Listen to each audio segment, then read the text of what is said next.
Jésus, notre destin, Wilhelm Busch, chapitre 11, comment apporter une réponse à la vie si les autres nous tapent sur les nerfs. En réalité, dire « si les autres nous tapent sur les nerfs » n'est pas très exact, car de fait, ils nous tapent sur les nerfs. Il y a en effet certainement quelqu'un qui vous tape sur les nerfs, n'est-ce pas? Je pourrais même, je crois, aller jusqu'à dire que celui qui n'a personne qui lui tape sur les nerfs lève la main. Personne ne lève la main? J'en étais sûr. Que les autres nous tapent sur les nerfs n'est donc pas une éventualité, mais une chose courante. N'ai-je pas raison? Et oui, il faut reconnaître que nous nous tapons affreusement sur les nerfs les uns les autres. Ce n'est pas vrai pour tout le monde. Ma femme, par exemple, ne me tape pas sur les nerfs. Mais il y a d'autres personnes qui me tapent beaucoup sur les nerfs. C'est aussi votre cas, bien sûr. Nous vivons donc les uns avec les autres dans ce climat. En famille, avec les voisins, au travail et même dans les milieux chrétiens, on se tape continuellement sur les nerfs. Le monde est plein de l'agacement secret qu'entraîne le fait de se taper sur les nerfs. Bien des gens pourraient dire « je serais si heureux si celui-ci ou celle-là n'existait pas ». Cette personne n'est alors plus seulement une écharde dans la chair, mais une écharde dans la vie.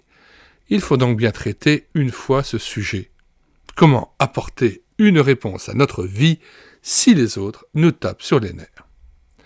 Mes amis, je dois replacer ce thème dans un tout plus vaste, car il se peut en effet que quelqu'un tout saute, alors qu'en réalité il a quelque chose de sérieux au poumon. Des bonbons pour la toux n'arrangeront rien. Il faut mettre en œuvre un diagnostic plus approfondi et une autre thérapeutique. Vous saisissez l'image? Le fait que nous nous tapions sur les nerfs les uns les autres démontre en réalité que le corps de l'humanité est malade. Le « se taper sur les nerfs » a des motivations beaucoup plus profondes que celle qui veut seulement que la voisine, par exemple, soit un peu désagréable. C'est pourquoi je veux mettre cela à présent sur un plan beaucoup plus vaste. Je vais vous montrer que le « se taper sur les nerfs » est un symptôme de la maladie de l'humanité. 1. Le monde dans lequel nous vivons. J'ai tiré de la Bible ma conception du monde, et je trouve que c'est la seule valable, car toutes les autres, de toute façon, se cassent la figure 20 ans plus tard. La Bible dit: lorsque Dieu eut créé le monde, tout était parfait. À ce moment-là, Adam ne tapait pas sur les nerfs d'Ève et Ève ne tapait pas sur les nerfs d'Adam. Une parfaite harmonie régnait. Plus spécialement encore, le Dieu vivant ne tapait pas sur les nerfs des hommes et les hommes ne tapaient pas sur les nerfs de Dieu. Ainsi, tout n'était alors qu'unité. Dieu et les hommes entre eux, les déchirements n'existaient pas. La Bible rapporte ensuite qu'au début de l'histoire de l'humanité, une catastrophe initiale s'est produite. La Bible appelle cela la chute. Elle nous raconte que l'homme fut placé devant une épreuve. Il ne devait pas manger d'un certain arbre, cela Dieu le lui avait défendu. L'homme fut tenté, mais libre de son choix, il opta pour le mal, la désobéissance. Il prit du fruit défendu, et c'est à partir de ce moment-là qu'au début de l'histoire de l'humanité, la chute se produit, tout est rompu. Les relations entre Dieu et l'homme sont rompues. Dieu chasse l'homme du paradis et place un chérubin devant l'entrée.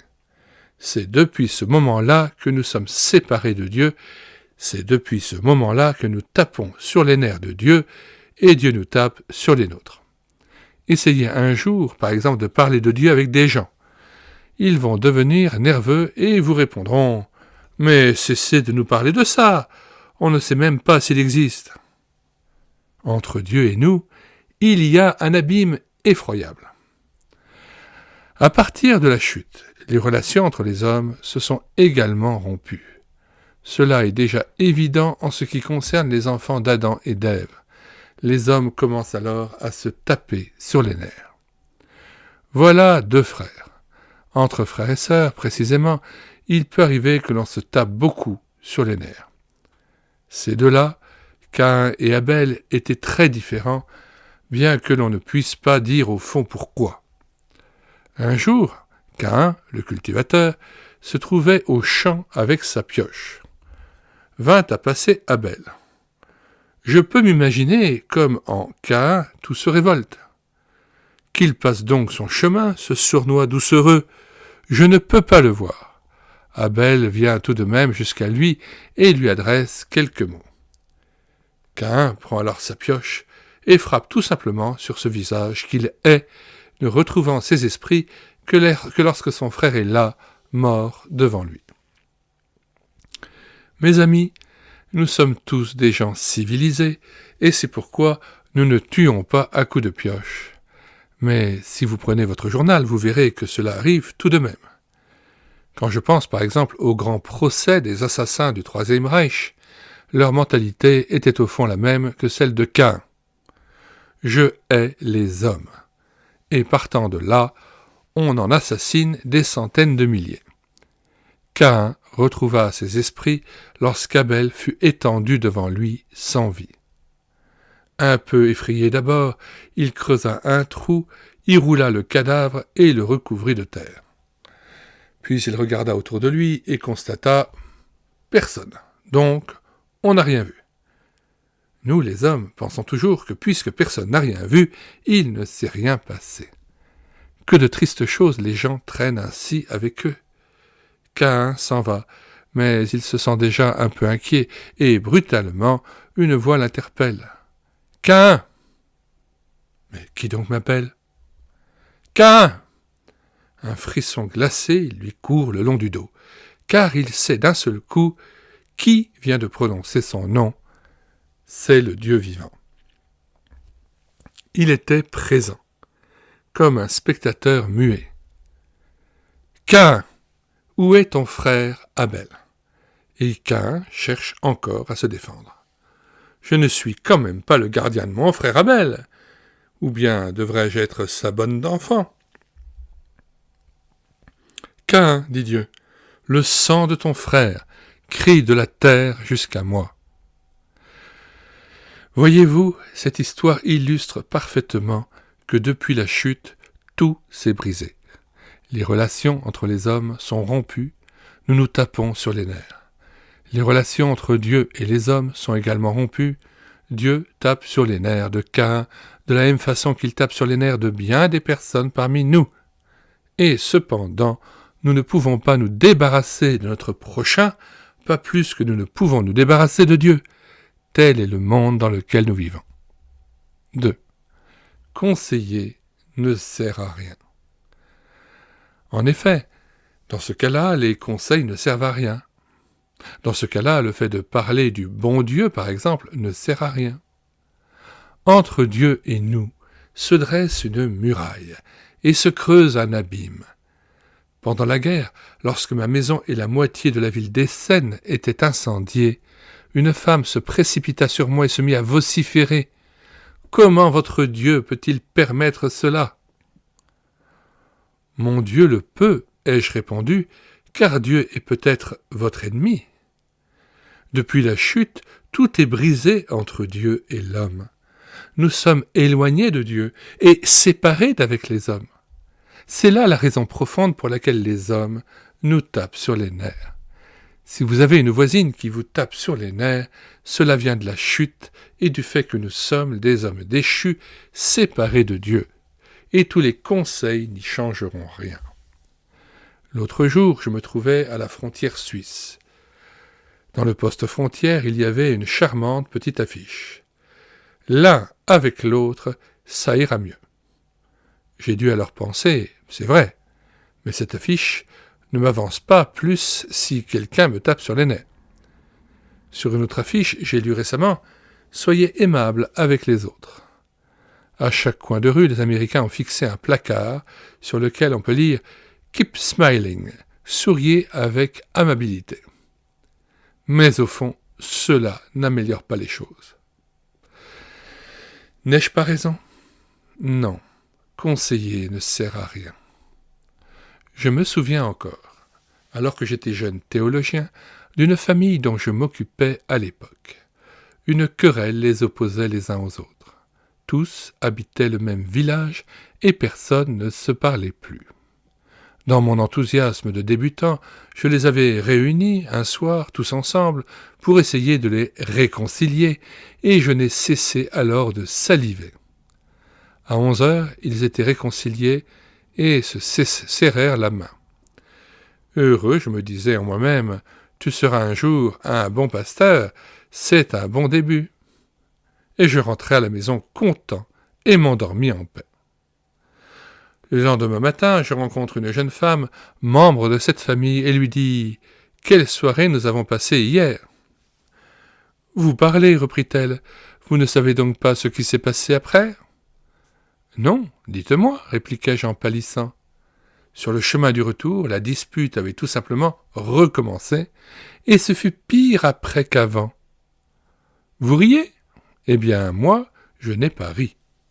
Je pris alors conscience brutalement que la chute est quelque chose de terriblement sérieux et que nos relations avec Dieu et le prochain sont brisées. De plus, les conseils, si bien intentionnés qu'ils soient, ne servent à rien. Fréquemment, les gens m'écrivent « Cher pasteur, à tel ou tel endroit, certaines personnes de ma famille sont fâchées. Ne pourriez-vous pas y aller un jour ?»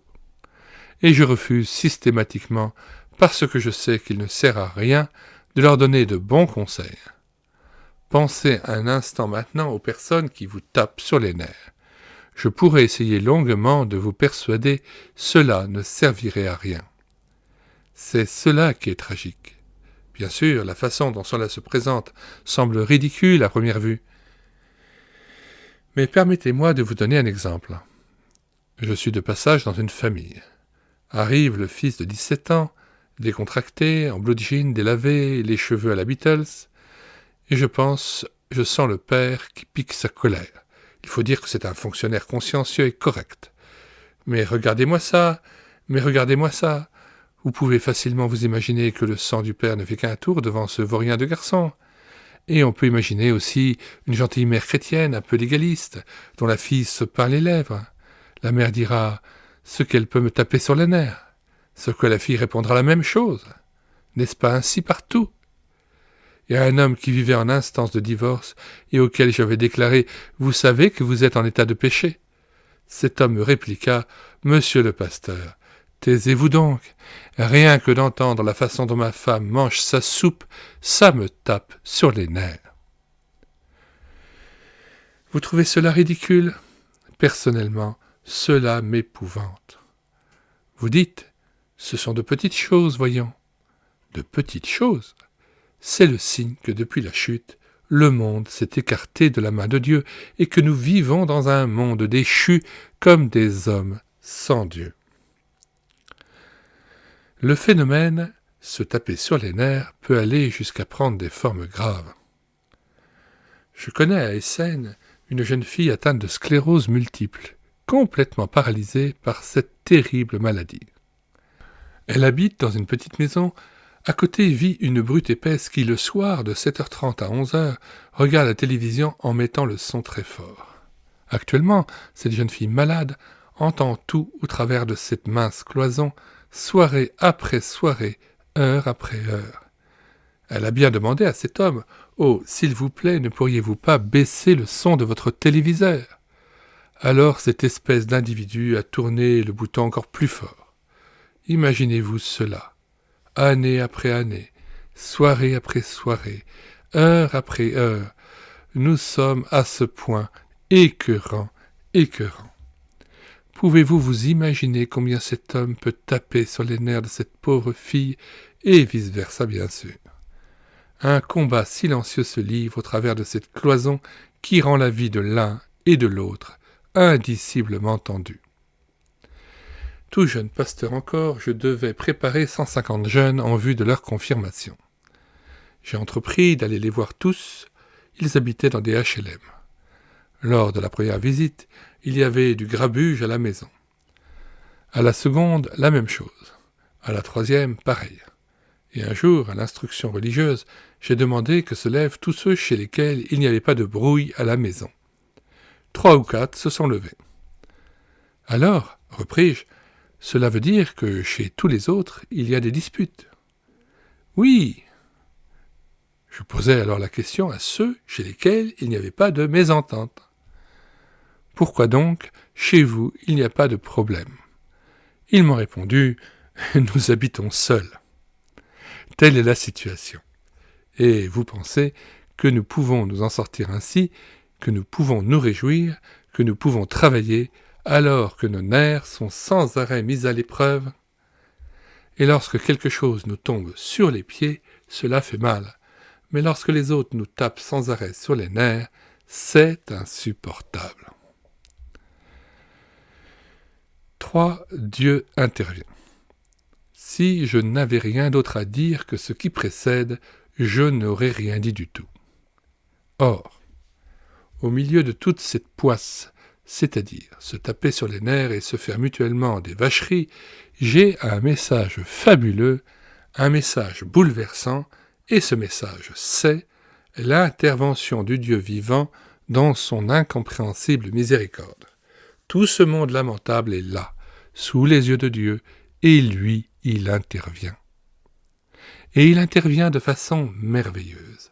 C'est cela le message de la Bible, qui vous coupe le souffle.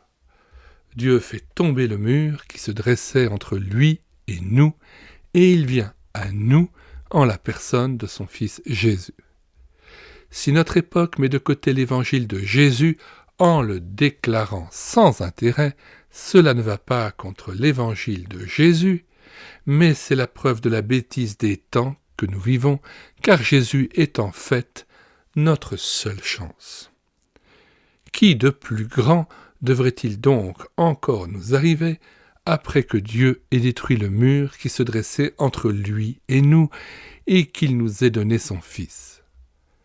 Et cela au sein de notre séparation d'avec lui, alors que nous sommes dans notre état de se taper sur les nerfs et en plein dans nos querelles. De sorte que si le Fils de Dieu, le Seigneur Jésus, vient, tout est changé. Ah, Jésus nous fait don de la paix de Dieu. Je vais vous montrer maintenant qu'en Jésus, tout est réuni. Jésus, lui, n'a jamais été coupé d'avec Dieu. Jésus est le Fils de Dieu.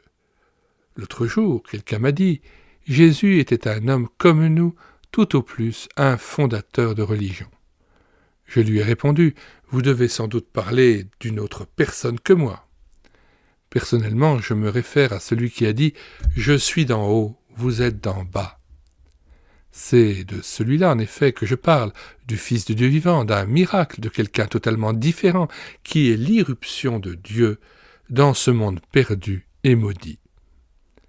Jésus, lui, n'est pas séparé d'avec Dieu, et personne ne lui a tapé sur les nerfs, même pas Judas, qui l'a trahi cependant. Et pourtant, si quelqu'un devait me trahir, il me taperait sur les nerfs. Jésus a aimé Judas jusqu'à la fin. Considérez l'histoire de Jésus sous cet angle, l'homme à qui personne ne tape sur les nerfs. Prenez le merveilleux récit qui s'est déroulé le soir avant sa mort, lorsqu'il prit son repas avec ses disciples. En Orient, vous le savez, on ne s'assoit pas sur des chaises, mais on s'allonge sur de grands coussins placés autour de la table. J'ai du mal, moi aussi, à bien m'imaginer comment on pouvait manger dans une telle position. Ce qu'il y a de certain, c'est que l'on ne pourrait pas se servir d'un couteau et d'une fourchette allongée à table. Mais eux mangeaient ainsi. Au préalable, on ôtait ses sandales et on avait l'habitude de se laver les pieds. Les disciples avaient fait ce jour-là un long trajet à pied avec Jésus. Fatigués, ils quittèrent leurs sandales et se jetèrent sur les coussins. Je m'imagine comment Pierre regarde Jean et lui fait signe de ses yeux. Il faut bien que l'un de nous aille chercher de l'eau et une éponge pour laver les pieds des autres. Tu peux bien y aller une fois, puisque tu es le plus jeune. Jean, tu me tapes sur les nerfs, à toujours vouloir t'esquiver. Mais Jean hausse les épaules et pense « Ce Pierre m'énerve, à toujours vouloir me désigner parce que je suis le plus jeune. » Jacques aussi pourrait bien aller une fois chercher l'eau et l'éponge pour le lavement des pieds. Jacques, lui, pense « Pourquoi spécialement moi? Je suis un des disciples favoris. Que Matthieu s'en occupe donc. Dans cette circonstance précise, ils se tapent tous sur les nerfs mutuellement, car chacun s'esquive face à la corvée qui se présente. Alors Jésus se lève. Les disciples sont effrayés. Il ne va tout de même pas. Eh bien si, c'est lui qui va le faire. Il revient avec le tablier du serviteur de la maison, avec la bassine, avec l'éponge et lave les pieds de tous ses disciples. Même ceux de Judas, même ceux de Pierre, même ceux de Jean, même ceux de Jacques, même ceux de Matthieu, j'allais presque dire les miens aussi. Jésus, c'est cela. En lui, tout est réuni. Dieu est en lui et il aime les autres. Je veux vous montrer Jésus là où j'aime le mieux le contempler, attaché à la croix. Je voudrais pouvoir vous amener maintenant avec moi sur cette colline, devant les portes de Jérusalem, là où vocifère la foule des gens, où se tiennent les soldats romains armés de leurs lances, et là où 3 croix se dressent au-dessus des têtes. Celui dont je parle, c'est celui du milieu. C'est celui avec les couronnes d'épines. C'est celui-là que j'aimerais placer devant vous. Mes amis, c'est là qu'il meurt pour vous extirper de cette misère où l'on tape sur les nerfs des autres, où l'on se tape soi-même sur les nerfs et où les autres vous tapent sur les nerfs. C'est là qu'il meurt pour vous, afin de vous réconcilier avec Dieu.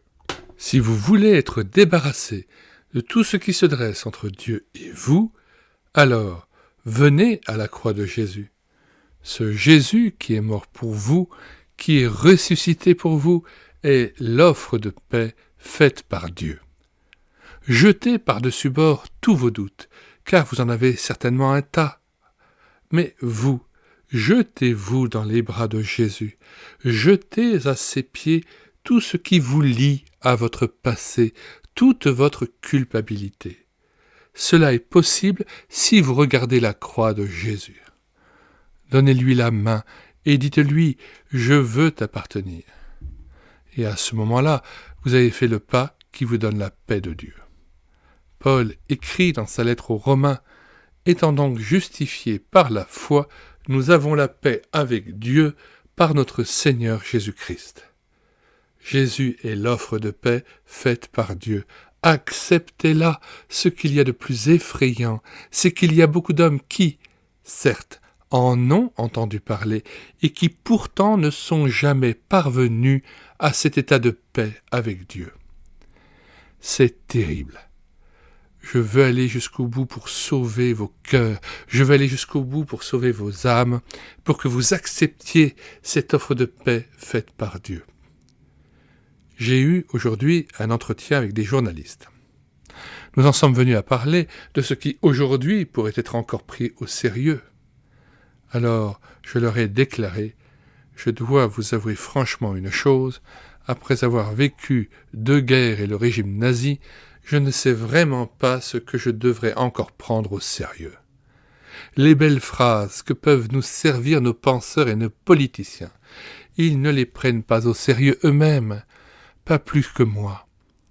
Parmi tout ce qui existe sur la terre, il n'y a rien que je puisse prendre plus au sérieux que cette offre de paix faite par Dieu en Jésus. Cette offre-là, je peux la prendre au sérieux.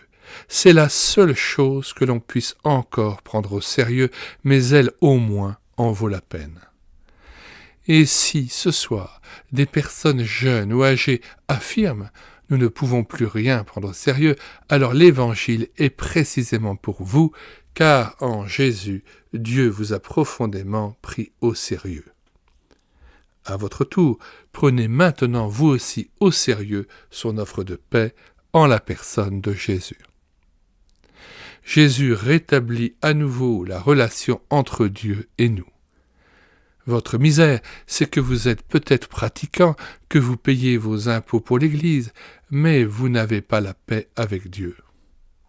Moi, je vous dis ceci, Jésus est mort pour vous et a pris sur lui votre entière culpabilité pour que maintenant vous puissiez venir vous mettre à genoux devant lui et lui dire « Seigneur, voici venir un pécheur condamné. Je crois maintenant en toi et je veux t'accepter. » Jésus est mort pour vous et a pris sur lui votre entière culpabilité pour que vous veniez à la vie et à la paix avec Dieu. B. Jésus donne la paix avec le prochain. Là où Jésus fait irruption, on reçoit non seulement la paix avec Dieu, mais aussi la paix avec le prochain, si bien qu'alors le se taper sur les nerfs prend fin.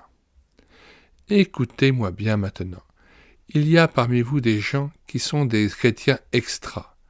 Mais aussi longtemps que d'autres personnes vous taperont encore sur les nerfs, cela veut dire que quelque chose en vous ne tourne pas rond. Est-ce clair? Vous allez me dire, si vous connaissiez ma voisine, quelle peau de vache! Et je vous répondrai, aussi longtemps que vous n'éprouverez pas d'affection à son égard, aussi longtemps cela ne tournera pas rond en vous. Car lorsque Jésus pénètre dans notre vie, cesse alors cette histoire de nerfs à fleur de peau, continuellement exacerbée par ceux qui vous entourent. Là où Jésus fait irruption, il donne la paix avec Dieu et la paix avec celui qui me tape sur les nerfs. Et donc, s'il y a des personnes qui vous tapent sur les nerfs, il vous faut Jésus-Christ. Rien d'autre ne pourra vous en sortir et vous y laisserez vos nerfs. C'est Jésus qui doit vous faire don de la paix avec Dieu et prendre toute la place dans votre cœur. Alors, avec les autres, cela ira bien aussi. J'ai un ami très proche qui a un joli appartement, mais un propriétaire très difficile à vivre et qui est très porté sur l'argent. Récemment, ce dernier lui a écrit une lettre très cassante. Vous devez faire ceci, il faut que vous exécutiez cela, et il vous faut payer cette somme-là. Mon ami me racontait, la moutarde me monta au nez, et je m'assis à mon bureau pour lui répondre sur le champ. Soudain, je vis devant moi l'image de Jésus mort pour moi, mais mort aussi pour mon propriétaire. Et d'un coup, je n'avais plus rien à écrire. Je suis allé le voir et je lui ai dit « Écoutez, monsieur, devons-nous réellement adopter ce ton dans nos entretiens ? Nous sommes des gens sensés, n'est-ce pas ? Ne pourrions-nous pas parler raisonnablement ensemble ? Je vous apprécie vraiment et il n'est nullement nécessaire que vous vous adressiez à moi en ces termes. » Le propriétaire fut à ce point désarmé qu'il n'y eut pas de dispute et que, aujourd'hui, ils sont, au fond, devenus des amis qui ne s'entendent pas mal. L'un, ce propriétaire difficile, et l'autre, ce disciple de Jésus. Me permettez-vous de vous raconter encore une belle histoire? Écoutez bien ceci. Je connais un homme qui s'appelle Da Pozzo. C'est un prédicateur français qui a eu un bras complètement broyé dans un camp de concentration. C'est lui qui m'a raconté cette anecdote que je n'oublierai jamais. Dans le camp de concentration où je me trouvais, le chef du camp me fit un jour appeler vers l'heure de midi. On me conduisit dans une pièce où l'on avait dressé sur une table un seul et unique couvert. Le responsable du camp arriva alors que j'avais une faim de loup. Il s'assit et on lui servit un repas de roi. Personnellement, je devais me tenir au garde à vous et regarder sans plus. Par sa mimique, il me faisait comprendre combien il se régalait, pendant que moi je mourais de faim. Mais c'était encore là le moins grave. À la fin, il se fit apporter du café et posa sur la table un petit paquet en disant « Regardez un peu, c'est votre femme qui vous a envoyé de Paris des gâteaux. » Je savais combien la nourriture était rare là-bas et ce que ma femme avait dû économiser pour faire ces petits gâteaux. C'est alors que le chef du camp commença à les manger l'un après l'autre. Je le suppliai, donnez-m'en un au moins, juste un, ce n'est pas pour le manger, je voudrais le garder comme venant de ma femme. Il se mit à rire et mangea jusqu'au dernier. Ce fut le moment où le se taper sur les nerfs en arrive au point de devenir de la haine. Et Da Pozzo continua son récit en ces termes. C'est à cet instant-là que je pris pleinement conscience de ce que signifie l'amour de Dieu est répandu dans notre cœur, et je pus ressentir de l'amour pour cet homme. Je pensais, mon pauvre homme, tu n'as personne qui t'aime, tu n'es entouré que par la haine, et comme je suis privilégié en tant qu'enfant de Dieu. Vous voyez, il parvint à considérer le responsable de ce camp de concentration avec pitié et compassion. Il ne lui tapait plus sur les nerfs. Le nazi se leva alors brusquement et sortit précipitamment de la pièce, car il avait ressenti ce qui animait intérieurement son prisonnier. D'Apozzo lui rendit visite après la guerre, et le voyant arriver, il pâlit. « Vous venez vous venger ?» ?»« Oui, répondit D'Apozzo. En effet, je veux me venger. Je voudrais boire avec vous une tasse de café. Dans ma voiture, j'ai apporté un gâteau. Ainsi, nous pourrons boire et manger ensemble. » L'Allemand, bouleversé, se rendit compte soudain qu'un homme sous la puissance de Jésus n'est plus sous la domination de la haine, mais qu'il est libéré du se taper sur les nerfs parce que l'amour de Dieu est répandu dans son cœur.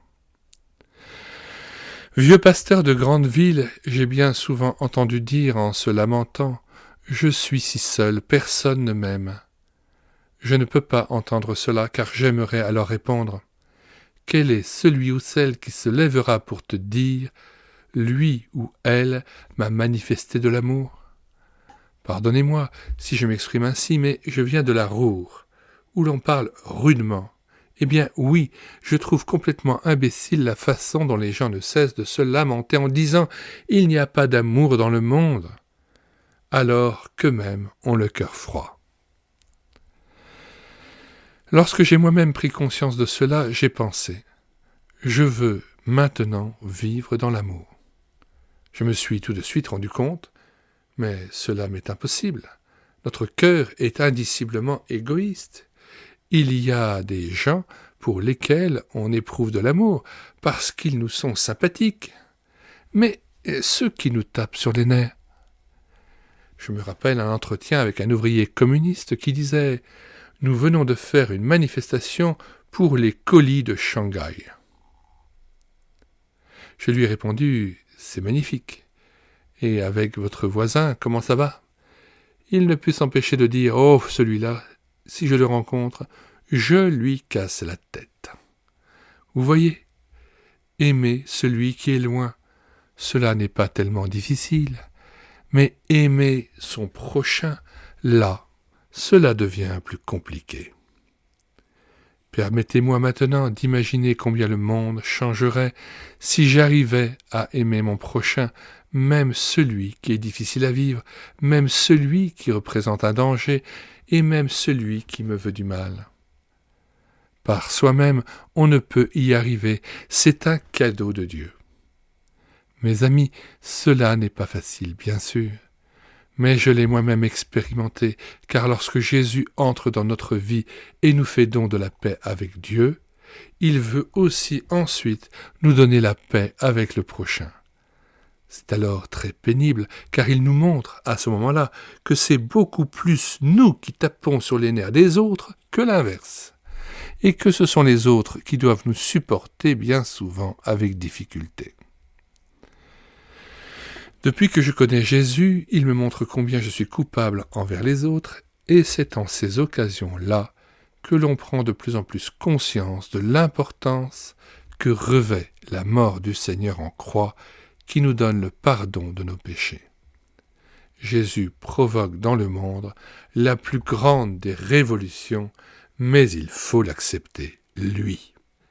C'est pourquoi je voudrais vous demander de ne pas vous borner à écouter ce que je viens de vous dire, mais de prendre Jésus réellement au sérieux.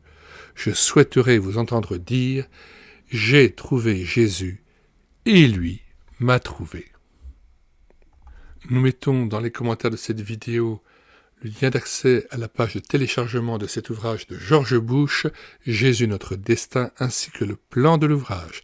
Nous vous invitons à vous rendre sur la page d'accueil de médiathèquechrétienne.fr afin de voir les centaines d'ouvrages et les dizaines d'auteurs que nous avons dont nous avons voulu sauver les œuvres de l'oubli, puisqu'étant toutes ces œuvres épuisées et non rééditées, et nous avons voulu les numériser et les mettre à nouveau à la disposition du grand public. Nous vous disons au revoir et à bientôt.